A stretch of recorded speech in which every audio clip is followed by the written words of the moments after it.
నేను మహిళను అన్నవాడు చేస్తాను. ఆ మహిళ అని తీసేసి ఎవరు మిగిలాడు లోపల? నేను. ఆ నేనెవరు? అది మహిళ ఎట్లా అవుతావు? నేను పురుషుడు ఎట్లా అవుతాడు? నేను స్త్రీ ఎట్లా అవుతాడు? నేను పాప ఎట్లా అవుతాడు? నేను పుణ్యాత్ముడు ఎట్లా అవుతాడు? నేను బాలుడు ఎవరు చెప్తాడు? నేను ముసలివాడిని ఎవరు చెప్తాడు? నేను పుట్టానని చెప్పేది, నేను చచ్చేవాడిని చెప్పేవాడు. కాబట్టి ఆ నేను కదా లోపల. బయటికి వెళ్ళి ఏదైనా చూస్తాను, బయట కాలంలో లేదు బయటికి వెళ్ళి ఉన్నావా?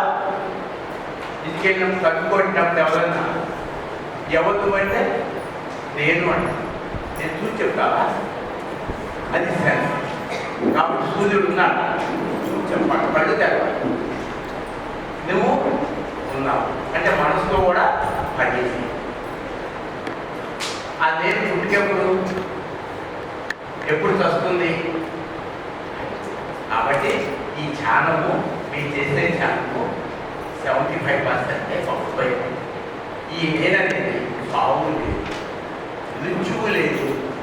ఇది నీలో ఉన్న అంతర్జ్ఞానం.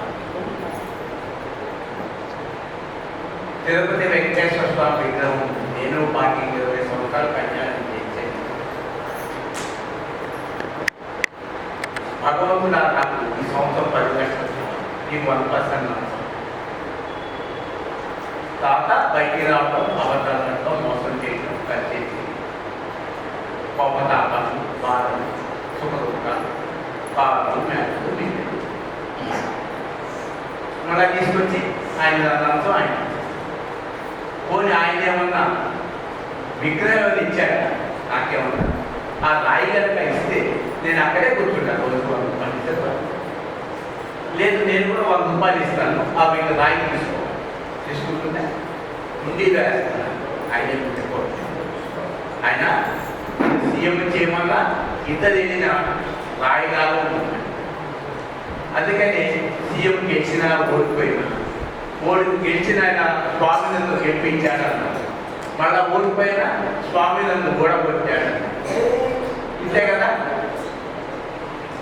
అంటే ఆయన ఇద్దరిని గెలిపిస్తే ఇద్దరికి గెలవాలి కదా, ఒకే నియోజకవర్గం ఇద్దరు ఎమ్మెల్యేలు అవ్వాలి కదా, నిలబడ్డాడు కదా. మరి ఎందుకు అవ్వట్లేదు? మాయ.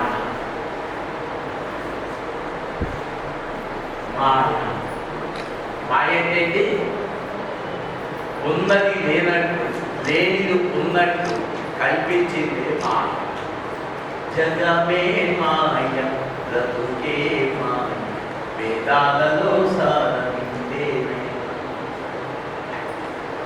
కాబట్టి ఈ మాయ అనే మనసుని కనుక ఎవరైతే జయిస్తారో వాడు సాక్షాత్ క్షేత్ర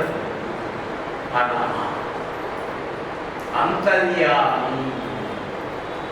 కనదుర్గమ్మ గుడిపడి అప్పుడు, ఇప్పుడు అది రాయి అసలు.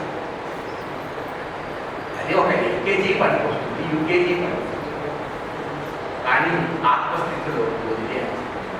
మరి గాఢనిధులు ఎందుకు పూజ చేయకు? ఎందుకు శాస్త్రం చదవకు? చెప్పండి. గాఢనిధులు అక్కడ మనసే అంటే మేలుకోగానే మనసు వచ్చింది, దేహం వచ్చింది, ప్రపంచం వచ్చింది. గాఢనిధులు అనంతమైన ఆనందం, అన్లిమిటెడ్ బ్లిస్. అంటే నిజమైన ఆనందం అనుభవిస్తున్నారు సకల ప్రాణులు. గాఢనిధులు మళ్ళా మనసు వచ్చింది, దేహం వచ్చింది, కంటికి కనిపించే ప్రపంచం వచ్చింది, మాయలో చిక్కు. మరి వెలుగులోనే ఈ మాయని జయిస్తే ఏమవుతారు మీరంటే, ఈ భూమి మొత్తానికి మీరు యజమాని. ఈ భూమి మీద ఉన్న కాళ్ళకి, బంగారానికి యజమాని. సముద్రానికి, సూర్యుడికి కూడా మీరు యజమాని. ఇదే భగవంతుడు. పంచభూతములు, కంటికి కనిపించే పంచభూతములు, మనస్సు, బుద్ధి, చిత్తం, అహంకారం.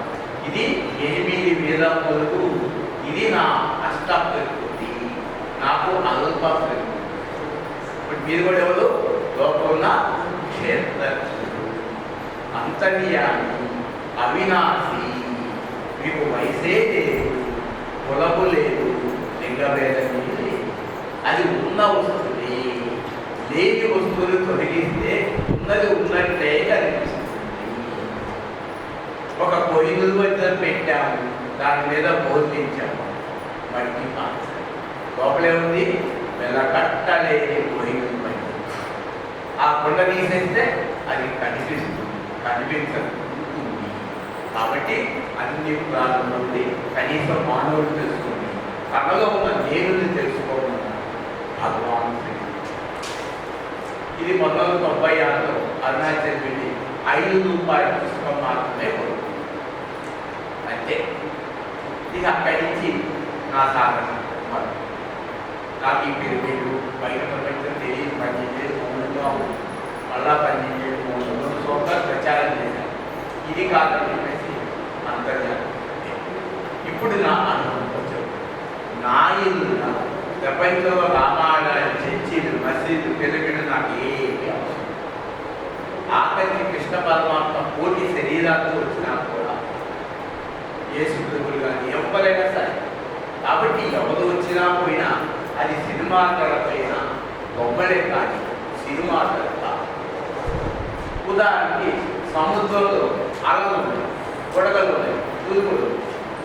కాబట్టి అలలు గొప్పయా, సముద్రం గొప్పదా? సముద్రం గొప్ప. కాబట్టి బుడగలు, తులుగు, అలలు తాత్కాలికంగా పరిచయం చేసుకోవచ్చు, వర్తించవు, కానీ సరిపోకుండా దేనికి పుట్టుకుంటూ దానికి మరణం కాదు. జాగ్రత్త. ఆ మృత్యు ఎవరికి? దేహానికి మాత్రమే.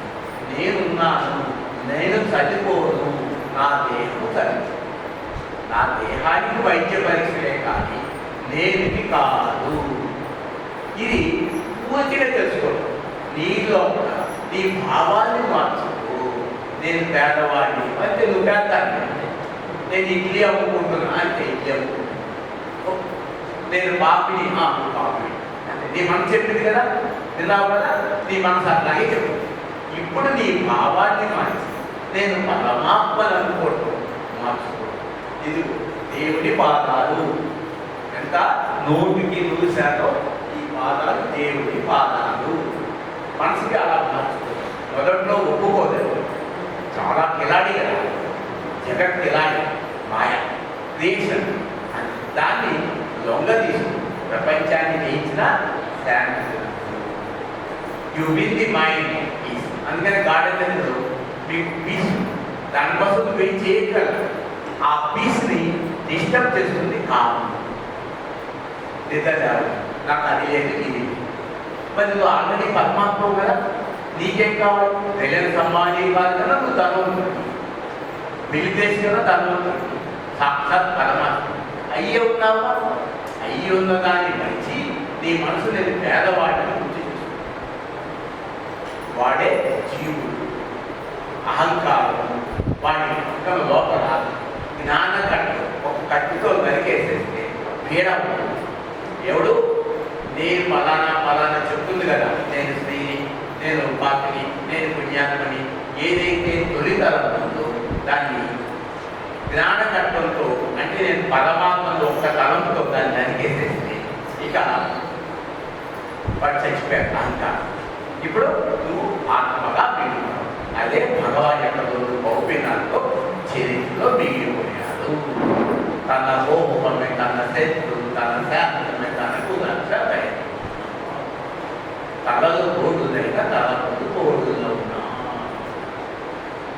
తిరుపతి ఎత్తున్నానే కానీ ముందు ఎదుర్కొంటారు. పాపి ఎందుకంటే నేను బాధించినయా? అది బాధించని ఎన్నికల్లో తిరుపతిలో హుండీ వేసుకున్నారు. నిన్ను బాధించే తలపులు హుండీ వేయచ్చు కదా, నిన్ను బాధించవు కదా. కాబట్టి నీ బాధలకి, దుఃఖాలకి దేవుడు కాదు, ప్రపంచం కాదు, ఈ ఆలోచన. ఎవరికైనా గాఢనిద్రలో ఒక సమస్య చెప్తే 1,00,000 కోట్లు ఇస్తాను. నీకు పెళ్లి కాలేదని బాధపడుతున్నావా? మన్మధుడు తెచ్చి 1,00,00,000 కోట్లు ఇస్తాను. 800 కోట్ల మంది పెళ్లి పిలిపిస్తాను. కాబట్టి ఆలోచన. ఇప్పుడు మెలుగు ఆలోచన ఆగమంటే ఆగ